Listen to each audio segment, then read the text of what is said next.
Hey guys, Adam here. So someone recently emailed me through a video and asked me to review it, talk through some things I see, and I think we thought it'd be a good idea if we put it on YouTube as well. So I'll watch this video a few times, and then I'll break things down, tell you what I see, tell you what I think, and yeah, give a bit of feedback on it. So let's get started.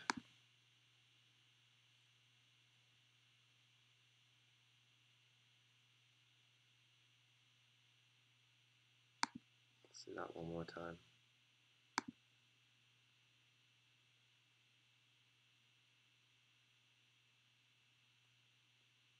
Super. So you can tell this guy's pretty quick. Strong guy. Very big, aggressive push away from the blocks. Yeah. One thing that stands out the most, I would say, is a bit of over rotation. I can talk about that now, but some guys are strong enough to get out of those positions. We'll actually start with the set position because I want to start there and then break things down a little bit. So set position right before we push off. You can just see everything's leaning forward a little bit too much. Well, I would say it's a little bit too much. I kind of like to see shoulders stacked over the hands. By that I mean I think we actually get a good position going into the set. So things start a little bit further back behind the line. As we go in the set, that's probably a really nice position there. So you have the straight line, shoulders, elbow, hands all the way down. That's a pretty balanced position, but you can see as we go into set, just drifts a little bit forward. The only problem with that, I would say, is you put a lot of pressure in the fingers and you really emphasize getting low out of the blocks.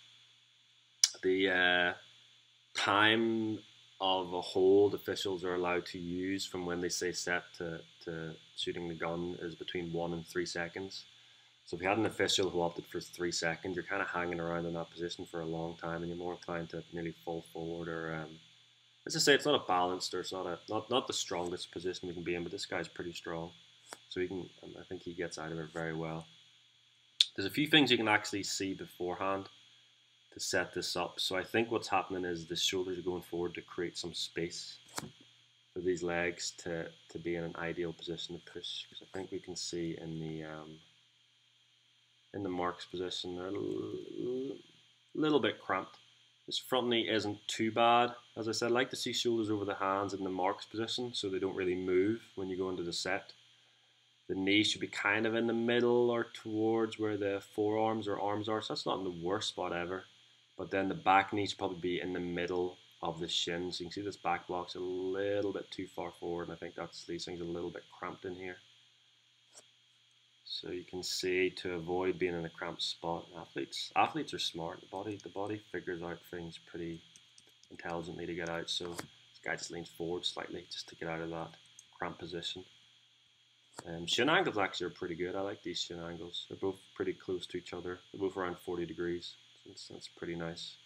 And I really like this push off from this back foot. So you can see as we clear the block, as this back foot leaves the ground, it never actually goes away from perpendicular.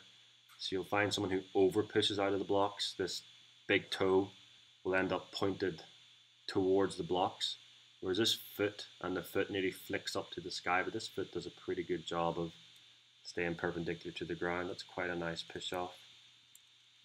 I would say one thing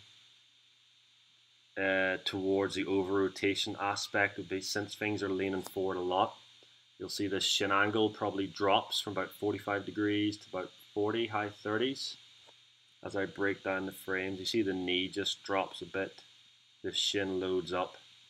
And again, some guys are strong and some guys can really get out of this, but one way to kind of see what's going on here is as this foot leaves the ground, this ankle's doing a good job of keeping this foot perpendicular.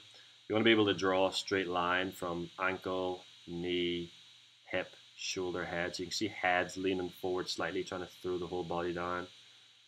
Upper body slightly out of sync from the lower body, so upper body is probably a slightly lower angle than the legs are. If you get this straight line quite well, you'll find a parallel line of the front shin, so you'll have a nice straight line of this front shin that matches the thigh. But you can see this shin casts out slightly. And what happens here then is this foot lands on the ground here. It's probably close to 50 degrees. Now again, you can see upper body's at like 30. We're trying to really go low and really push forward. So what happens is the shin has to wait, or the foot, sorry, has to wait until the shin is in a similar position to the upper body. Because the body likes to do stuff in sync. The body likes to everything to match.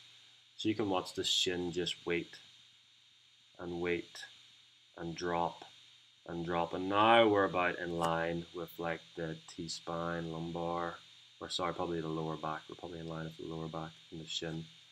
And then from there we can, just drops a bit more. There we can push, and that's synced up better and really push. So again, people are strong, they can really grind out of this. The only problem is if this knee drops too much and the shin's too steep, you can kind of get stuck with a low hip, squatty type running position. And again, you can get really quick excel times. You can be the first guy to 10, 20, 30 meters running like this, but when you get up tall, it's kind of like you're running in mud.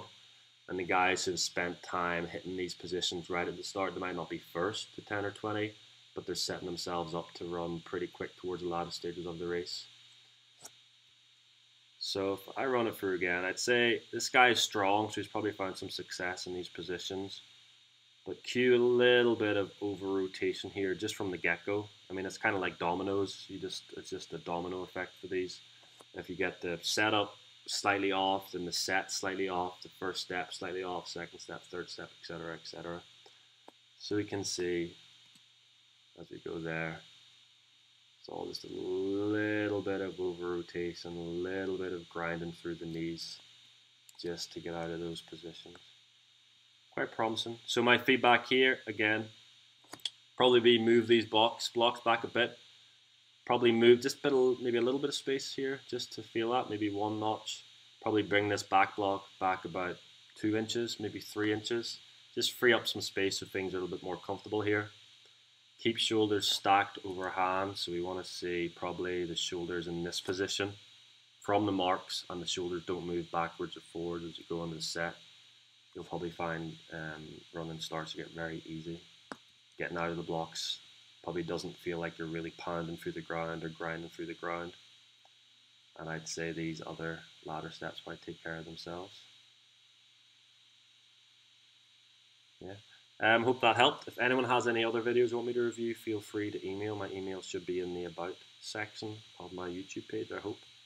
If not, contact me on Twitter, Instagram, whatever suits. Thank you guys. Goodbye.